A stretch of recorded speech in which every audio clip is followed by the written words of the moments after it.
Bharatiya Janata party के प्रदेश प्रवक्ता विनोद सुयाल जी हमारे साथ इस वक्त हैं। सर, पहले तो बहुत स्वागत है आपका। धन्यवाद।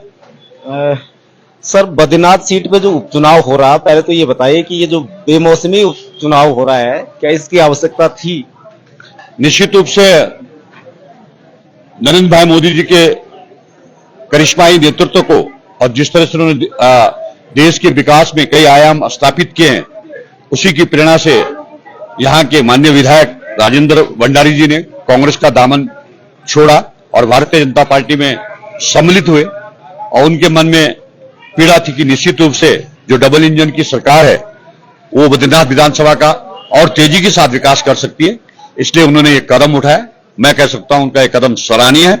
जनता इन सब चीजों को समझ रही है, इसलिए चुनाव बेमौसमी नहीं है। मैं उदाहरण के तौर पर अगर कहूं तो राहुल गांधी जी 2 जगह से चुनाव क्यों लड़े? एक जगह वहां भी सीट खाली होनी है तो वहां भी चुनाव होना है। तो कांग्रेस पार्टी का ये कहना कि ये बेमौसमी चुनाव है या विपक्ष के ये कहना ये बेमौसमी चुनाव नहीं है, ये यहां के मौसम को सुहाना बनाने का चुनाव है। आप ये जो राजेंद्र भंडारी जी हैं, उन्होंने इस बात को स्वीकार किया है कि विपक्ष में रह के कोई काम नहीं हो रहे थे। तो ये स्वाभाविक है कि सत्ताधारी पार्टी विपक्ष के लोगों का काम करती नहीं है, सबको साथ लेके चलती नहीं है। जो नारा दिया गया है, सबका साथ सबका विकास। जब भी कोई भी राजनीतिक दल जनता के बीच में जाता है तो अपने संकल्प पत्र और अपने घोषणा पत्र को लेकर जनता के बीच में जाता है। उसकी प्राथमिकता होती है कि उस घोषणा पत्र और संकल्प पत्र को पूरा किया जाए। उसमें बद्रीनाथ विधानसभा भी आती है। तो निश्चित रूप से उस संकल्प पत्र को और मजबूती प्रदान करने के लिए उन्होंने इस तरह का बयान दिया होगा। और निश्चित रूप से राजेंद्र भंडारी जी बहुत अनुभवी नेता है, विकास पुरुष है और अच्छे काम उन्होंने यहां पर किए हैं। अब भारतीय जनता पार्टी में आने के उपरांत निश्चित रूप से यहां के विकास पे 4 चांद लगने वाले हैं। आपको लगता है कि दल बदल की जो ये परिपाटी है वो सही है? देखिए, कांग्रेस पार्टी के पास न नेता है, न नियत है, न नेतृत्व है। ये उदाहरण कोई बद्रीनाथ विधानसभा का ही नहीं है। आप पूरे उत्तराखंड के अंदर ले लीजिए, कितने पूर्व विधायकों ने भारतीय जनता पार्टी के सदस्य लिए, कितने वरिष्ठ नेताओं ने सदस्यता लिए। देश के अंदर आप ले लीजिए, जो समाज में संलग्न रहने वाले लोग हैं, जो समाज की सेवा करने वाले लोग हैं, उन सबके मन में विचार आया इस समय देश को एक ऐसा ऋषि पुरुष नरेंद्र मोदी जी मिले हुए हैं जो भारत को बहुत आगे ले जा सकते हैं और आगे ले जा रहे हैं। इसलिए ये कहना कि ये दल बदल है, ये दल बदल नहीं है, ये दिल बदला है। और दिल बदलने के बाद यहाँ की जनता के विकास के लिए उन्होंने निर्णय लिया। लगातार ये कहा जा रहा है कि विकास काम नहीं हो रहे थे, विकास के लिए उन्होंने पार्टी छोड़ी, लेकिन ये नहीं बताया जा रहा है कि कौन से वो विकास के कार्य थे जो हो नहीं पा रहे थे और यहाँ आने के बाद कौन से वो विकास कार्य हैं जो वो करेंगे। जनता भी तो जाने कम से कम वो विकास कौन से हैं जिनके लिए उन्होंने पार्टी छोड़ी। निश्चित रूप से मैं कह सकता हूं कि हमारी सरकार की कल्याणकारी योजनाएं आम जनमानस के लिए, यहाँ के ढांचागत विकास के लिए बहुत सारे प्रोजेक्ट प्रारंभ हुए हैं, कुछ प्राथमिक दौर में है, उन्हें आगे पूरा होना है। केंद्र से भी कई प्रकार की यहाँ सहायता मिलने वाली है, क्योंकि खासतौर से इस पोखरी विकास करने का तो सौभाग्य है कि यहाँ से राज्यसभा के लिए भी भारतीय जनता पार्टी ने नेतृत्व दिया और अभी अनिल बलूनी जी भी सांसद यहाँ से निर्वाचित हुए हैं, जो हमारे राष्ट्रीय मीडिया प्रमुख हैं। तो निश्चित रूप से उत्तराखंड के विकास में और बद्रीनाथ विधानसभा के विकास के लिए एक मील का पत्थर ये सब साबित होने वाला है। आपने जिक्र किया है कि राज्यसभा सांसद के लिए महेंद्र प्रसाद वर्जित, लेकिन विकास का मॉडल तो उन्हीं के गांव में देखा जाता। पानी की समस्या से उनका गांव जूझ रहा है, वर्षों से उनके गांव की सड़क डामरीकरण की बात हो रही है, अपने गांव में वो ठीक नहीं कर पा रहे, तो विकास की उम्मीद तो निश्चित रूप से मैं कह सकता हूं कि महेंद्र भट्ट जी ने यहाँ का प्रतिनिधित्व किया है और यहाँ की जनता का उनको आशीर्वाद भी मिला है। वो एक बहुत न्यायप्रिय और समग्र विकास की योजना को लेकर चलने वाले हैं। व्यक्तिगत अपने गांव के बारे में वो सोचने वाले नहीं, पूरे क्षेत्र के बारे में सोचने वाले हैं और कुछ काम उनके गांव के अधूरे होंगे तो निश्चित रूप से वो भी पूरे होंगे। बद्रीनाथ विधानसभा में बहुत सारे गांव ऐसे हैं जो सिमट के पाना ईरानी जैसे दूरस्थ इलाके जहां सड़कों की स्थिति बहुत खराब है, सड़कें नहीं पहुंच पाई है, कोई सड़क मार्ग से नहीं जुड़ पाया है और स्वास्थ्य सुविधाओं के हाल देखो तो दोनों नेता बारी बारी से इस विधानसभा से रहे हैं।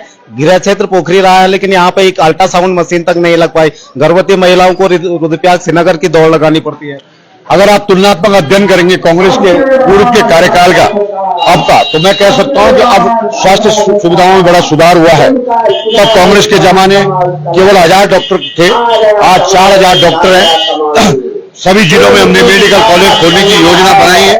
कुछ जिलों में मेडिकल कॉलेज प्रारंभ हो चुके हैं।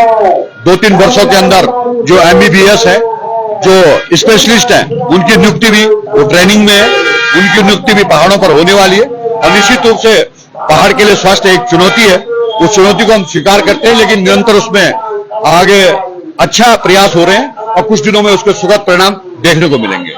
राजेंद्र भंडारी के भाजपा में शामिल होने के बाद बताया जा रहा है कि संगठन में काफी असंतोष है, क्या मना लिया गया है, अभी कसक बाकी है? देखिए, ये विरोधियों का दुष्प्रचार है। भारतीय जनता पार्टी के पास तत्वप्राय कार्यकर्ता है। भारतीय जनता पार्टी के संगठन के कार्यकर्ता डॉक्टर श्यामा प्रसाद मुखर्जी की प्रेरणा से काम करने वाले कार्यकर्ता है, जो राष्ट्र प्रथम है, उसके बाद दल है और उसके बाद व्यक्ति है। इसलिए इस तरह की कोई भी कठिनाई नहीं है। हमारे सभी कार्यकर्ता जी जान से जुटे हुए हैं नरेंद्र भाई मोदी जी के हाथों को मजबूत करने के लिए, पुष्कर सिंह धामी जी के हाथों को मजबूत करने के लिए और बद्रीनाथ के विकास के लिए सभी कटिबद्ध हैं। कल गणेश गोयल जी यहाँ पहुंचे थे, उन्होंने बहुत सारे आरोप भारतीय जनता पार्टी पे लगाए हैं, किस तरह से जवाब नहीं? ये उनकी खींच थी। जनता ने उन्हें लगातार चुनाव में नकार दिया है, इसलिए वो अनर्गल प्रलाप कर रहे हैं। कभी वो किसी को अपने को कर्ण बता रहे हैं। तो निश्चित रूप से मैं कह सकता हूं कि वो कौरवों की सेना तो थी, और वो उस कौरवों की सेना थी। मैं उन्हें याद दिलाना चाह रहा हूं, जब उत्तराखंड आंदोलन हुआ था और जब द्रौपदी का चीरहरण हो रहा था मुजफ्फरनगर के अंदर, तब कांग्रेस की सरकार केंद्र में थी और मुलायम सिंह यादव ये तांडव कर रहे थे। ये कांग्रेस के नेता उस समय तमाशा देख रहे थे, आज बड़े ईमानदार बन रहे हैं। सर, आपने कुछ देर पहले प्रेस वार्ता में खनन और शराब का जिक्र किया कि उससे बहुत ज्यादा राजस्व, लेकिन आपने ये नहीं बताया कि सरकारों ने पहाड़ों में कितने रोजगार के अवसर, कितने इंडस्ट्री यहाँ पे विकसित किए हैं, कितने केवल शराब और खनन पर ही सरकार चल रही है? निश्चित रूप से कुछ विषय सरकार ने प्रारंभ किए हैं उत्तराखंड के लिए, जो स्वरोजगार के है। केंद्र सरकार की अनेकों योजनाएं जिनको लोगों को लाभान्वित किया है। राज्य सरकार ने भी काफी योजनाओं को किया है। पर्यटन की दृष्टि से अच्छी सड़कें बनाने का प्रयास किया है, जिससे पर्यटन का आवागमन बढ़ा है। चाहे 4 धाम यात्रा हो, उससे लोगों को रोजगार प्राप्त हुआ है। लेकिन उनके साथ साथ मैं ये भी कहता हूं, ये मेरा निजी मत है, कि कभी कभी प्रतिभाएं पलायन भी कर जाती हैं। प्रतिभाएं भी पलायन करती हैं। इसलिए पलायन सीधा एक तरह का पलायन नहीं होता है, पलायन कई प्रकार का होता है। तो आज अगर आप देश के अंदर देखेंगे तो पलायन की स्थिति यह है कि यहां से जो देहरादून है, देहरादून वाला नोएडा जा रहा है, नोएडा वाला लंदन जा रहा है। तो देश आज विश्व एक गांव बन चुका है। आज विश्व का जो वातावरण है वो बदल चुका है। हमारे पहाड़ के बहुत सारे लोग देश के अंदर और विदेशों के अंदर भी नाम रोशन कर रहे हैं। चमोली जिले के भी कई लोग ऐसे होंगे जो नाम रोशन कर रहे हैं। लेकिन हमारी प्राथमिकता होनी चाहिए कि पहाड़ के गांव सरसब्ज रहे, पहाड़ के गांव आबाद रहे, यहां के लोगों को यहीं पर रोजगार मिले। उसके लिए प्रयास जारी है, लेकिन इसके लिए जन जागरण की आवश्यकता भी है। हमारी मानसिकता को चेंज करने की आवश्यकता भी है। हमारी मानसिकता मनी ऑर्डर की बनी हुई है, मनी ऑर्डर सिस्टम की हमारी पहले से मानसिकता बनी हुई है, और नौकरी हमारी मानसिकता में है। हमको थोड़ा उससे हटना पड़ेगा, हमको स्वरोजगार की तरफ भी ध्यान देना पड़ेगा। सर, लोगों के बीच लगातार आप लोग जा रहे हैं, मोदी के नाम पे चुनाव लड़ा जा रहा है या यहाँ के कुछ बुनियादी एजेंडे को रखा जाए? निश्चित रूप से नरेंद्र भाई मोदी जी, बुनियादी क्या, नरेंद्र भाई मोदी जी तो आम गांव गरीब किसान, परसों ही जो है तो कुछ दिन पहले आपने प्रधानमंत्री बनते ही जो है तो किसान सम्मान निधि किस्त जारी कर दी थी। जो किसानों को जो अन्य योजना 8 करोड़ लोगों को दे दी थी। आम गरीब तक जो पेंशन थी, जो महिलाओं खाते में पैसे आने वाला, वो सब चीजें प्रारंभ कर दी है मोदी जी ने, सबको दे रहे हैं। लेकिन तो रसोई का धुआं हटाने की बात की जा रही थी, वो धुआं तो बहुत सिलेंडर महंगा कर दिया, तो लोग पुनः फिर उस धुएं में चले गए। नहीं, बहुत सारे लोगों ने उस प्रेरणा से, एक समय था जब सिलेंडर में बहुत बड़ी जमाखोरी थी, जब लोगों की लाइन लगी रहती थी। मैं याद दिलाना चाहता हूं, मनमोहन सिंह के जमाने राहुल गांधी जी ने मंच से कागज फाड़ दिए थे कि उन्होंने बाउंड डाउन कर दिया था कि इतने ही सिलेंडर मिलेंगे। लेकिन भारतीय जनता पार्टी के राज में घर घर गैस जारी है। समय के साथ थोड़ा बहुत अगर कहीं थोड़ी बढ़ोतरी हुई हो, लेकिन लोगों को सुविधा प्राप्त हो रही है। बहुत धन्यवाद हमारे साथ जुड़ने के लिए। तो ये थे प्रदेश प्रवक्ता भारतीय जनता पार्टी के विनोद सुयाल जी, और तमाम जो उन्होंने बातें कही हैं कि किस तरह से ये चुनाव लड़ा जा रहा है।